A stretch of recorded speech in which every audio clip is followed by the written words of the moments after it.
नमस्कार। भारतवर्ष का गौरवशाली इतिहास यूट्यूब चैनल में आप सभी का हार्दिक स्वागत है। आज की वीडियो में हम समुद्रगुप्त की प्रयाग प्रशस्ति के बारे में जानकारी प्राप्त करेंगे।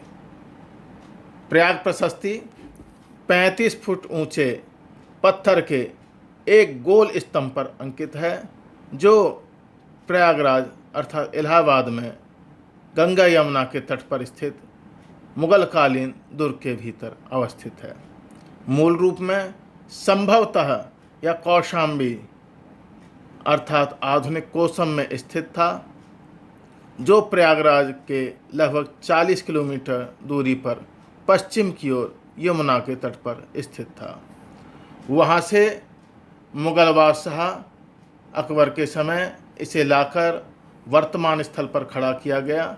यह स्तंभ मूलतः मौर्य सम्राट अशोककालीन है। उस पर उसका कौशाम्बी स्थित महामात्यों को संबोधित किया गया शासनादेश अंकित है। इस अभिलेख में पंक्तियों के ऊपर तथा बीच में मध्यकाल में लोगों ने कुछ लिखने का प्रयास किया है, जिसके कारण तथा काल कारण से चिप्पी उखड़ने से अभिलेख का आरंभिक अंश क्षतिग्रस्त हो गया है।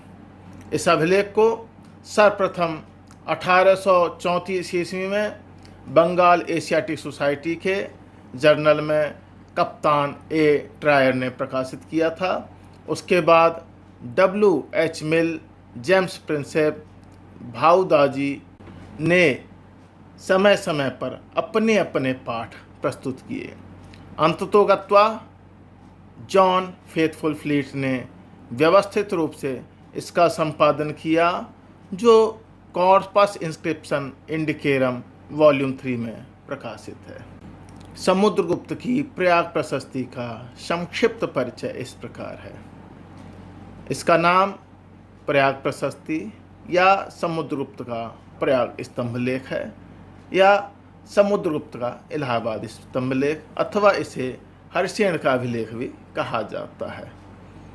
यह अभिलेख गंगा यमुना सरस्वती के संगम पर स्थित सम्राट अकबर के दुर्ग में प्रयागराज में है। मौलिक रूप से यह कौशाम्बी में था। इसकी भाषा संस्कृत है, इसकी लिपि ब्राह्मी है। इसका समय समुद्रगुप्त का शासनकाल अर्थात 350 से 375 ईस्वी है। इसका विषय समुद्रगुप्त का प्रशस्ति गायन है, जिसमें उसके दिग्विजय, व्यक्तित्व, राजनीतिक अवस्था आदि की जानकारी मिलती है। इस लेख के लेखक समुद्रगुप्त के संधि विग्रहिक सचिव हरिसेन हैं। इस लेख का हिंदी अनुवाद इस प्रकार है। इस लेख में कुल 33 पंक्तियां हैं, जिसमें से प्रथम 3 क्षतिग्रस्त हैं। इसका भावानुवाद इस प्रकार है। जो अपने वंश के लोगों से उसका, जिसका, जिसने अपने धनुष की टंकार से तितर बितर कर दिया, नष्ट किया, फैला दिया, जिसका मन विद्या की आसक्ति जनित सुखानुभूति के योग्य है, जो शास्त्रों के वास्तविक रहस्य को जानने का एकमात्र अधिकारी है, जो उत्तम काव्यों के सौंदर्य अर्थात श्री के विरोधी तत्वों को पंडितों के द्वारा निर्दिष्ट गुणों की आज्ञा अथवा शक्ति से क्षीण करके विद्वानों की मंडली में अत्यंत स्पष्ट कविताओं से उपलब्ध यश के साम्राज्य का उपभोग करता है। वह जो सभासदों के हर्ष से उच्छ्वसित होते और तुल्य कुलजों अर्थात भाई बंधुओं द्वारा म्लान मुखों द्वारा देखे जाते हुए और वात्सल्य से अभिभूत तत्वदर्शी नेत्रों में आंसू भरे भावातिरेक से रोमांचित पिता द्वारा स्नेहालिंगन कर कहा गया, वस्तुतः तुम आर्य हो, तुम समस्त भूमंडल का पालन करो। जिसके अलौकिक कार्यों को देखकर आश्चर्य मिश्रित हर्ष के साथ लोग भावपूर्वक आनंद का आस्वादन करते हैं और अन्य उसके पराक्रम के तेज से संतप्त होकर उसका शरणागत बन उसे प्रणाम करते हैं। जिसने निरंतर अत्यधिक क्षति पहुंचाने वाले दुष्ट स्वभाव के लोगों को समरभूमि में अपनी भुजाओं के बल से पराजित किया और दिन प्रतिदिन जिसके प्रति उन्होंने अत्यंत आनंद और प्रेम से उत्फुल्ल और संतोष से उन्नत हो अंतःकरण से पश्चाताप किया।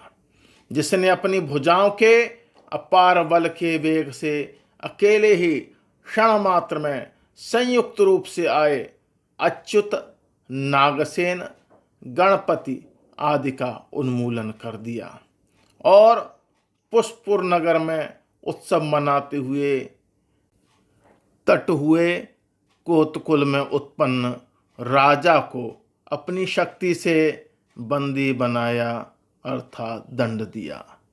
सूर्य नित्य ही तट जो धर्मरूपी प्राचीर के भीतर सुरक्षित है, जिसकी चंद्रमा की किरणों के समान निर्मल कीर्ति चारों ओर फैली हुई है, जिसकी विद्वत्ता तत्वभेदिनी है, जिसने देव विहित मार्ग अर्थात सूक्ति मार्ग अपना लक्ष्य बना रखा है अथवा आप्त पुरुषों द्वारा प्रतिपादित मार्ग का अनुसरण करना ही जिसका उद्देश्य है, जिसके कहे वाक्य मननीय हैं, जिसका काव्य कवि प्रतिभा की विभूति और उन्मुक्त रूप से प्रकाशित करता है अथवा कवियों के काव्य विषयक अभिमान को चूर्ण कर देता है। सहृदय विद्वत समाज को आकर्षित करने वाला कौन सा ऐसा गुण है जो उनमें न हो, जो विभिन्न प्रकार के सैकड़ों रण कौशल में कुशल हैं, जिनका बाहुबल का पराक्रम ही एकमात्र सहायक बंधु है, पराक्रम जिसका प्रतीक है, जिसके शरीर की कांति परशु अर्थात कुठार, शर अर्थात बाण, शंकु अर्थात बर्छी, शक्ति अर्थात सांग, प्रास अर्थात भाला, असी अर्थात तलवार, तोमर अर्थात गणासा, भिंदीपाल अर्थात ढेकवास, नाराज अर्थात कटीलेश्वर, वैस्तिक अर्थात भुजाली प्रभृति अनेक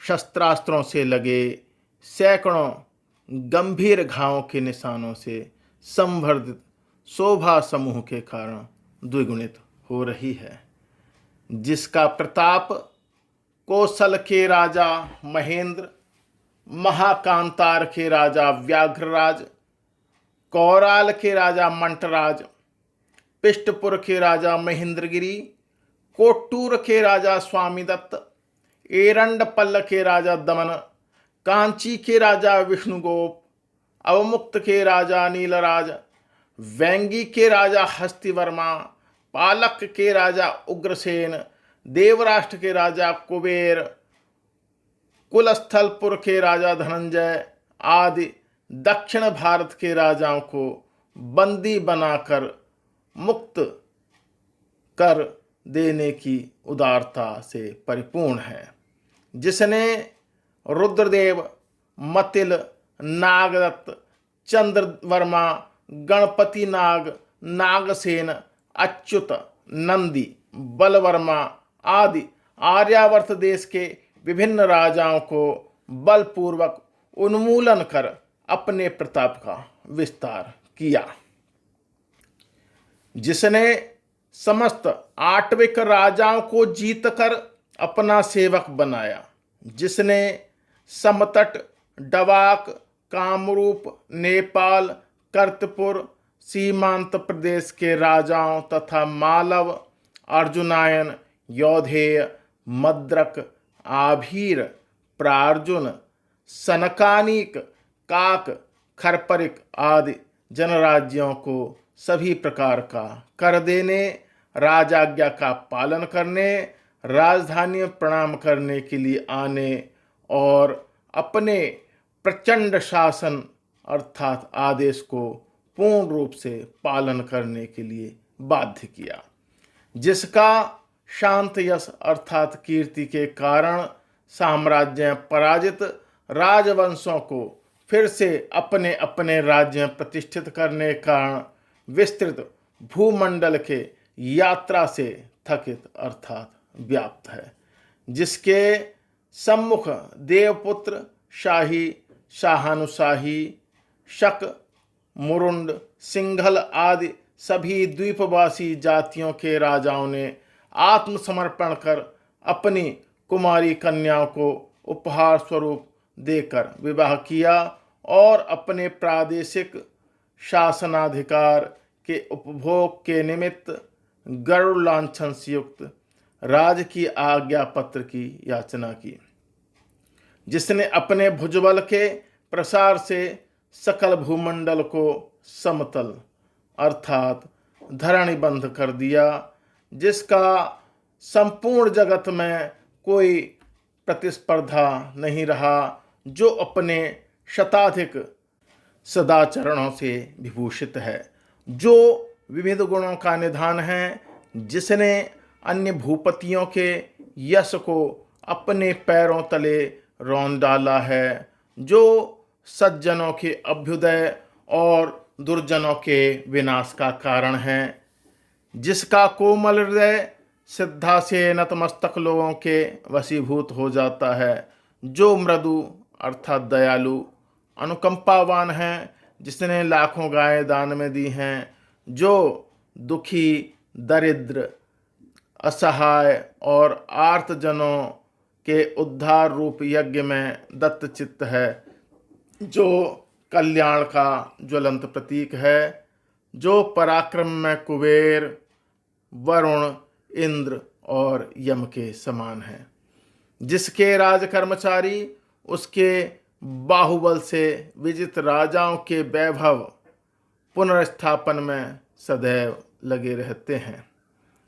जिन्होंने अपनी बुद्धि की तीक्ष्णता और विदग्धता तथा गांधर्व कला की प्रवीणता में देवगुरु बृहस्पति, तुम्बुरु और नारद को लज्जित कर दिया है, जो अपने विद्वान समाज के बीच उपजीव्य है, जिसने अपनी काव्य रचनाओं से कविराज का पद प्राप्त किया है, जिसके विविध अद्भुत उदार चरित्र चिरकाल तक गाए जाने योग्य हैं, जिसने लौकिक व्यवहार के निर्वाह के लिए ही मनुष्य शरीर धारण किया है, अन्यथा इस मर्त्यलोक में रहता हुआ देवता है, जो महाराज श्रीगुप्त का पौत्र, महाराज श्री घटोत्कच का पौत्र, लिच्छवी कुल का दौहित्र और महादेवी कुमार देवी से उत्पन्न महाराजाधिराज श्री चंद्रगुप्त का पुत्र है। उस महाराजाधिराज श्री चंद्रगुप्त की संपूर्ण पृथ्वी के विजय से उत्पन्न जो कीर्ति समस्त विश्व में व्याप्त होकर इंद्र के भवनों तक पहुंच गई है, उस सुखपूर्वक विचरित यश को प्रकट करने के लिए यह स्तंभ पृथ्वी की भुजा के समान है। जिस समुद्रगुप्त का दान, बाहुबल के पराक्रम, ज्ञान आदि शास्त्रीय मान्यताओं द्वारा संचित यश, अनेक मार्गों से ऊपर उठता हुआ शंकर के जटा समूह के बंधन से मुक्त होकर वेग से बहती हुई गंगा की धारा के समान तीनों लोकों को पवित्र करता है। उन्हीं भट्टारक समुद्रगुप्त के चरणों के सेवक, खाद्य पाटक निवासी, ध्रुवभूति के पुत्र, संधि विग्रहक, कुमारामात्य, महादंडनायक हरिसेन की, जिनकी बुद्धि उनके समीप रहने की अनुकंपा से विकसित हुई। यह काव्य रचना सभी प्राणियों के लिए कल्याणकारी और आनंददायक हो। इस काव्य को परम भट्टारक समुद्रगुप्त के चरणों में दत्तचित्त महादंडनायक तिलभट्ट ने पत्थर पर खुदवाकर अनुष्ठित किया। इस अभिलेख का ऐतिहासिक महत्व इस प्रकार है। समुद्रगुप्त के इतिहास का सर्वप्रमुख स्रोत प्रयाग प्रशस्ति है, जिसको इलाहाबाद स्तंभलेख भी कहा जाता है। प्रयाग प्रशस्ति की रचना उनके संधि विग्रह सचिव हरिसेन ने की थी। समुद्रगुप्त के अन्य अभिलेख जैसे गया ताम्रपत्र, नालंदा ताम्रपत्र व एरण अभिलेख हैं। उनकी अपेक्षा प्रयाग प्रशस्ति का विशेष महत्व है, क्योंकि इससे समुद्रगुप्त के संबंध में आद्योपांत जानकारी मिलती है, जो कि इसके बिना संभव नहीं था। इसके स्थान के विषय में अलेक्जेंडर कनिंघम के मतानुसार यह लेख मूलतः कौशाम्बी में खुदवाया गया था। इसके मत के समर्थन में दो प्रमाण प्रस्तुत किए जाते हैं। पहला, अभिलेख के ऊपरी भाग में मौर्य शासक अशोक का एक लेख अंकित है, जिसे उन्होंने कौशाम्बी में खुदवाया था। दूसरा, चीनी यात्री हुएनसांग ने अपने प्रयाग विवरण में इसका उल्लेख नहीं किया है।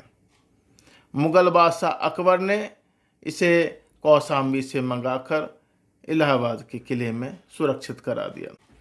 इस स्तंभ पर अंकित अन्य अभिलेख इस प्रकार हैं। भारतीय अभिलेखों के संदर्भों में कुछ स्थान ऐसे हैं जहां एक साथ कई शासकों के लेख मिलते हैं, जैसे गिरनार की पहाड़ी पर अशोक महान, शक छत्रप रुद्रदामन व सम्राट स्कंदगुप्त के अभिलेख एक ही स्थान पर मिलते हैं। उसी तरह यह स्तंभ भी है जिस पर एक साथ कई अभिलेख अंकित हैं। प्रयाग स्तंभ पर अंकित अभिलेखों का विवरण इस प्रकार है। इस पर अशोक के 6 मुख्य लेखों का एक संस्करण है। इस पर समुद्रगुप्त की प्रयाग प्रशस्ति है। इस पर रानी का अभिलेख है। इस पर कौशाम्बी के महापात्रों को संघभेद रोकने का आदेश दिया गया है। इस पर जहांगीर का भी एक लेख है। इस पर परवर्ती काल का देवनागरी का भी एक लेख उत्कीर्ण है। प्रयाग प्रशस्ति के प्रारंभ में अशोक का लेख है। इसमें बौद्ध संघ में विभेद रोकने के लिए कौशाम्बी के महामात्रों को आदेश दिया गया है। तत्पश्चात समुद्रगुप्त का लेख अंकित है। इस प्रकार हमने आज की वीडियो में समुद्रगुप्त के इलाहाबाद स्तंभलेख अथवा प्रयाग प्रशस्ति के बारे में जानकारी प्राप्त की। हमारे साथ जुड़े रहने के लिए आप सभी का बहुत बहुत हार्दिक धन्यवाद। नमस्कार।